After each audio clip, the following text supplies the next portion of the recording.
Now, the first casualty of the pandemic has been the truth. It was just a couple of weeks ago, before we learned of patient zero, that Obama visited the CDC in Atlanta, the Centers for Disease Control and Prevention. That's a very unusual thing for a president to do, but then he made these pronouncements. He said, "Our experts here at the CDC and across our government agree that the chances of an Ebola outbreak here in the U.S. are extremely low. In the unlikely event someone with Ebola does reach our shores, we've taken new measures so that we're prepared here at home. Our nurses and medical staff are trained, are ready, and are able to deal with a possible case safely." And we saw just a few days later what happened when we had that case appear. They completely dropped the ball. Now, it's also interesting that the very day before he made these pronouncements, Paul Joseph Watson carried the story here at Infowars.com that the U.S. State Department had ordered 160,000 Ebola hazmat suits. So they weren't that confident, perhaps. Now, something else happened on that trip to the CDC, and that's all that the press is talking about. Of course, it led to the resignation of the head of the Secret Service.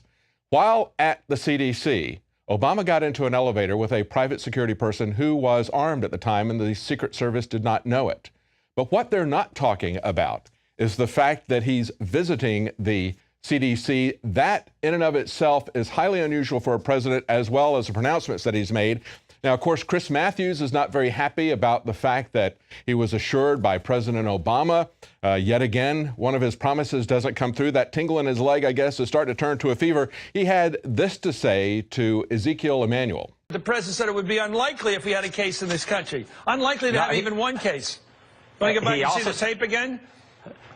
He said it wouldn't be an Ebola outbreak, and I think that's no. And in the second part of his sentence, he said that in the unlikely case someone brings it here. Yeah. In the unlikely case somebody brings it here. Well, they've done it. We're living in the world of the unlikely already. That's all I'm saying. I'm not spearmongering. I'm stating the facts. We're still not getting the truth from the White House. It was just yesterday that the White House press secretary, Josh Earnest, told reporters there are screening procedures in place at our borders. Now, that simply isn't true. If you've flown, you know that the only thing they're looking for are taxable items. And we had a doctor who put on an Ebola protection suit to protest the CDC in Atlanta today. He was very upset about the fact that they're lying to people, misleading them about the risks. So Dr. Gil Mobley, he checked in and cleared airport security wearing a mask, goggles, gloves, boots, and a hooded white jumpsuit emblazoned on the back with the words, "The CDC is lying." He said they're sugarcoating the risk of the virus spreading across the United States. He says if they're not lying, they're grossly incompetent. And he pointed out that when he did come into the country yesterday, the only thing they were asking people was if they had tobacco or alcohol. They only care about taxes. They're not interested in disease. Now, he also pointed out that once you start to get to a critical mass, as I mentioned, they're expecting that this is going to reach anywhere from 500,000 to 1.5 million in the two principal countries of the pandemic in Africa, Liberia and Sierra Leone. If that happens, he points out that we're going to get large clusters of people self-immigrating into the United States. What are we going to do to deal with that? Now, we had the Daily Caller point out yesterday that there are 13,500 people in those Ebola countries that currently hold a U.S. visa. It's not clear how many of those people are already in the United States and how many are in those countries and could legally enter the United States. Keep in mind that a visa is essentially our permission to those people, as our government is giving them permission to enter our country. Why can we not have conditions that there are health inspections on the people coming into our country from areas where there is a pandemic? We see that happening in the UK, even with animals, even with dogs. They are quarantined for 21 days from the US and from the EU. If they're coming in from other countries, they quarantine them for 30 days to protect dogs. Can't we have those same protections here in America? Well, of course, immigration is a subject that is loaded with political correctness. And Rand Paul pointed this out in an interview. He said political correctness is hindering our scientific decisions on the Ebola outbreak. Now, there's a couple of different ways that you could look at that. Is he talking about political correctness in terms of not being able to honestly talk about the risks of the disease? Or is it political correctness to not be able to talk about which countries people are coming from or excluding people from certain countries? We wouldn't want to do that, would we? Now, he was actually more focused on the transmission of the disease.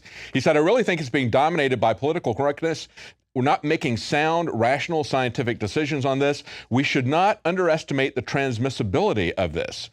He said, my suspicion is that it's a lot more transmissible than if people who are taking every precaution are still getting it.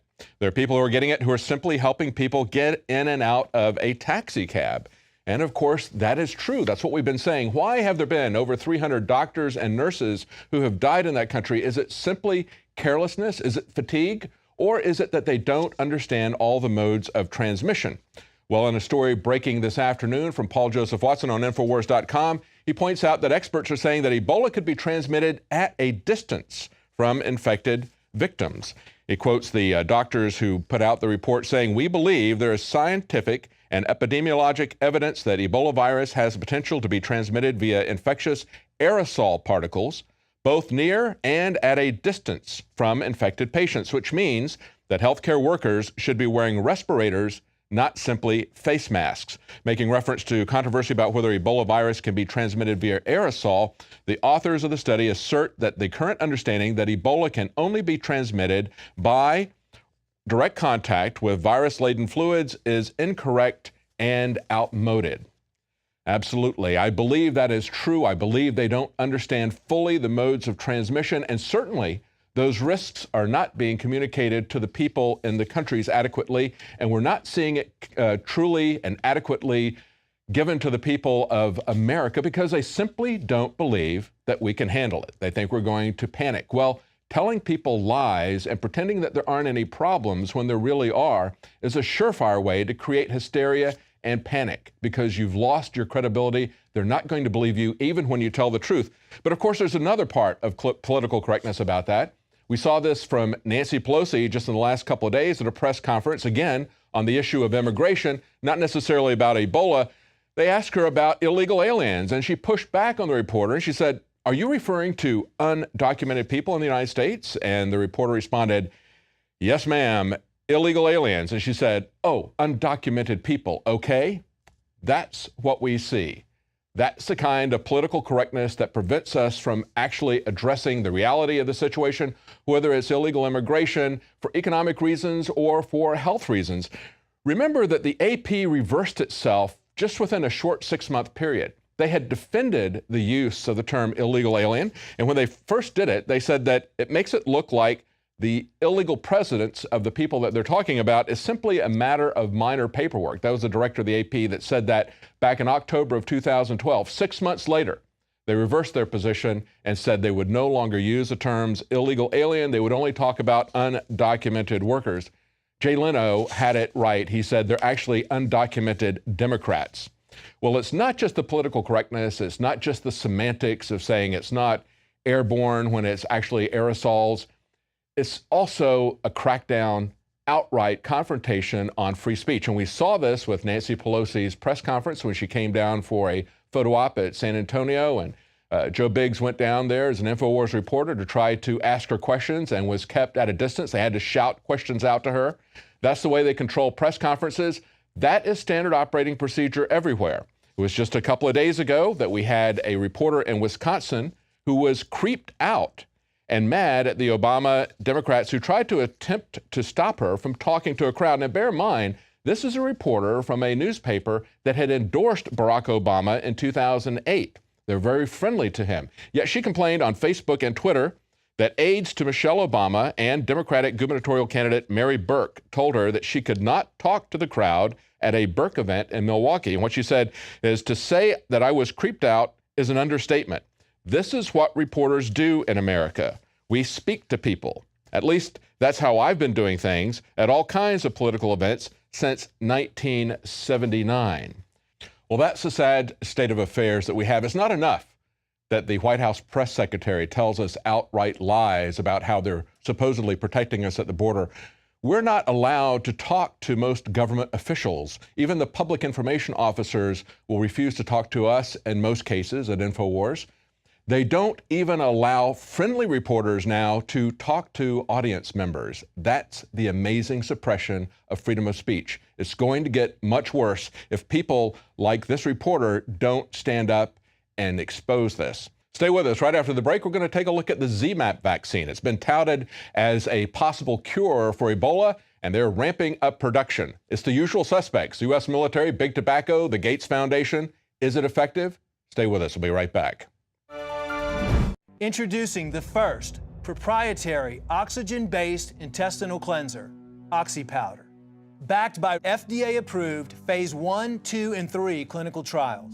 All the toxins from the air, the food, the water ultimately ends up in the gut or affects the gut. Take your health into your own hands and start cleansing your body today with OxyPowder. Secure your OxyPowder today at InfoWarsLife.com. That's InfoWarsLife.com.